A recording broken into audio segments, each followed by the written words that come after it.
Hey, high schoolers, good to see you guys. We are on week 2 of our quarantine Bible study in the book of Luke. I hope you guys are all doing really well. Feel free to contact me, text me, call me, email me if you need anything. And hope that you all are just having a good time at home and surviving what is going on right now in society. So go ahead and open up to Luke chapter 9. Last week, you'll remember we were in Luke chapter 8, and we were looking at the story about Jesus sending the demons into a herd of pigs. You guys remember that story? Luke chapter 9 is a really long chapter, and so we're not going to read the whole entire chapter. I'm just going to kind of focus in on a few things and try to keep it nice and short, and you guys can read the rest of the chapter on your own, and encourage you guys to have a conversation with a sibling or with a parent or something like that. So here is Luke chapter 9. And if you go to verse 10 through 17, you'll see this is the kind of classic story about Jesus feeding the 5,000 people. And so you're probably really familiar with that. But one of the things that happens, you'll see this when you're reading the Gospels, you'll see this tension between the people who are following Jesus. On the one hand, you'll have circumstances like this one where they have just a ton of people following him and people drawn to him. And in fact, if you open up to John chapter 6, and feel free to do that as well here. If you open up John chapter 6, it's the story of Jesus feeding 5,000. However, you get this encounter where Jesus is asking them, why are you following me? Are you following me because you actually want to follow me, or because I fed you? And so you find this tension within the Gospels of people, why are you following me? Because I can heal you, because I can feed you, because I can do miraculous signs, or do you actually want what I'm here to give you? And what the Synoptic Gospels, that would be Matthew, Mark, and Luke, are all about is the kingdom of God. That's what Jesus was all about. So here we have Jesus feeding 5,000 people, and so there's all these people following him and drawn to him because of who he is. Luke chapter 9 is going to confront us with this idea of, do people actually want Jesus, or do they want what he gives them, which is like food and miraculous signs? And so that's what you're really dealing with. And so he feeds the 5,000 people, and then he asks Peter. You get this famous interaction between him and Peter where this is verses 18 to 20. He says, "Who do the crowd say that I am?" Verse 18. And they say, some say John the Baptist, others say Elijah, others one of the prophets that has come back to life. I hope you guys like the chickens here. And then verse 20, he says, "But what about you? Who do you say that I am?" And Peter answered, "The Christ of God." And then we go on.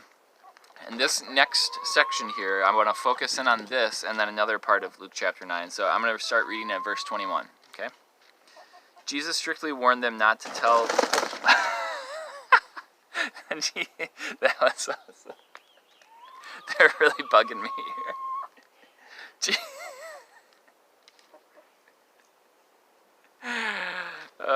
Nothing like getting attacked by a chicken while you're trying to read the Bible. Jesus strictly warned them not to tell this to anyone, and he said, "The Son of Man must suffer many things and be rejected by the elders, the chief priests, and the teachers of the law, and he must be killed, and on the third day be raised to life." Uh-oh, I think one of our chickens is really mad at us. Alright. Alright, here we go. Luke chapter 9. Let's start over. Luke chapter 9.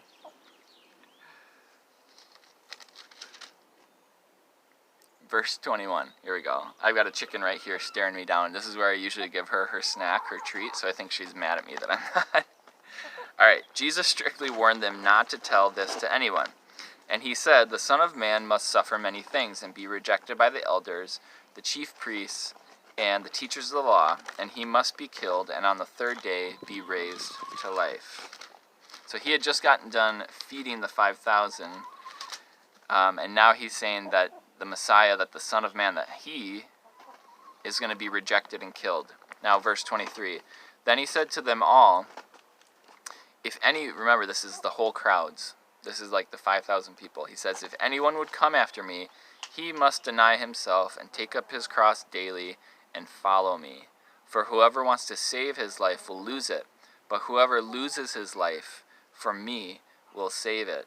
What good is it for a man to gain the whole world and yet lose or forfeit his very self? If anyone is ashamed of me and my words, the Son of Man will be ashamed of him when he comes in his glory, and in the glory of the Father and of the holy angels. I tell you the truth, some who are standing here will not taste death before they see the kingdom of God. So you have this interaction with thousands of people following Jesus, and he confronts them with this idea of saying that anybody who wants to come after me and follow me is going to have to deny themselves, take up their own cross, and follow me. So this is where he talks about following him as taking up a cross. Now, taking up a cross back in that time was a form of execution, right? It's the worst form of execution. So for him to say, it's like you need to take up your cross every single day and follow me, it was really, really intense words. So it's very, very different than him feeding them, right? It's him also challenging them. I want to go on to another part of this, of the chapter. These chickens are pretty funny. Jesus is transfigured on the mountain next, and there's a bunch of other things that come along here.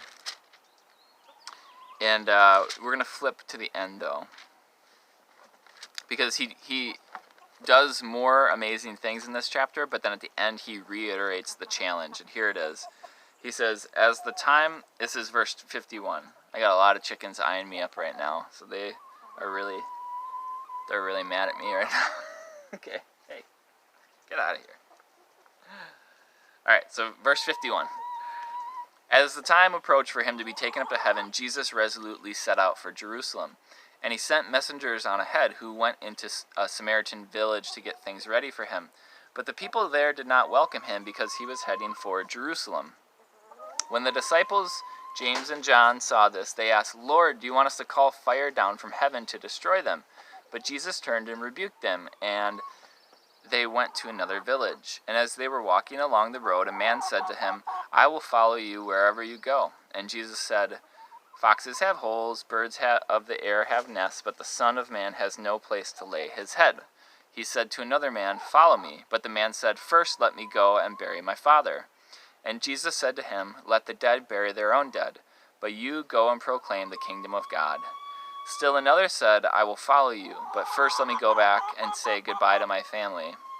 Jesus replied, "No one who puts his hand to the plow and looks back is fit for the kingdom of God." I swear they are all going to attack me right there. All right, so we have this passage, Luke 9:51 through 62. First of all, just notice a few things. So verse 52, they're going through a Samaritan village. That's ethnic enemies of the Jews. They lived close to the Jews, but they had been taken over years, hundreds of years before, by an enemy, and they had interbreeded them essentially. So they were half Jewish, and so there was all this ethnic fighting between them and religious fighting between them. They disagreed on a lot of things, and they hated each other. So it says he sent messengers on ahead who went into a Samaritan village to get things ready for him. That's verse 52. And it says the people there did not welcome him because he was heading for Jerusalem. And why that makes sense is because he's heading to Jerusalem for the Passover, for essentially the week prior to his death and resurrection. And so he's heading to Jerusalem, to a Jewish area, the Jewish capital, and he's going through Samaria, and the Samaritans hate the Jews. And so that's why that's happening. And when you look at verse 54, you see the disciples asking, "Lord, do you want us to call down fire from heaven?" Well, this is actually a reference back to 2 Kings chapter 1, verse 10 and 12. This is verse 54 here. It's something that Elijah did, right? And so you can go read about how Elijah called down fire from heaven. They're saying, "Do you want us to do the same thing?" Basically burn up all these people, as if they could even do that. And Jesus rebuked them. And I think that's such a huge thing. You see Luke talking about the kingdom of heaven and what it is. and what it's not. And that's one of their things is it going to be this thing where we call down fire, where we fight, where we ask for God to win us the battle? And Jesus is saying it's not that kind of a kingdom. Then look at this interaction here at the end, 57 to 62. You have these different situations. They're walking along the road, and Jesus is meeting different people. And they're saying, Jesus, I want to follow you. Lord, I want to follow you, but first let me go do this. Jesus, I want to follow you, but first let me go and bury my father. Lord, I want to follow you, but first let me say goodbye to my family. And you see the seriousness of the call of the kingdom of God, that nothing else can come before it. There's nothing else that can come in the way of it. And so I think this is a chapter that is a challenge. Luke chapter 9 is a chapter that is full of challenges from Jesus for people who really want to follow him. So my encouragement to you, read the whole chapter and just ask God, what are you challenging me with today? What do you want me to hear? Or, you know what? This challenge should be an encouragement to you as well. This following Jesus, it is a challenge, but it's also an encouragement. It's also worth it. I mean, that's the whole point of why people found life when they followed him. So I hope you are encouraged as you learn to follow Jesus this week, as you read Luke chapter 9, and as you learn to grow in your love for God and for people. All right, guys, let's stay in touch this week. We'll talk to you guys soon. Bye.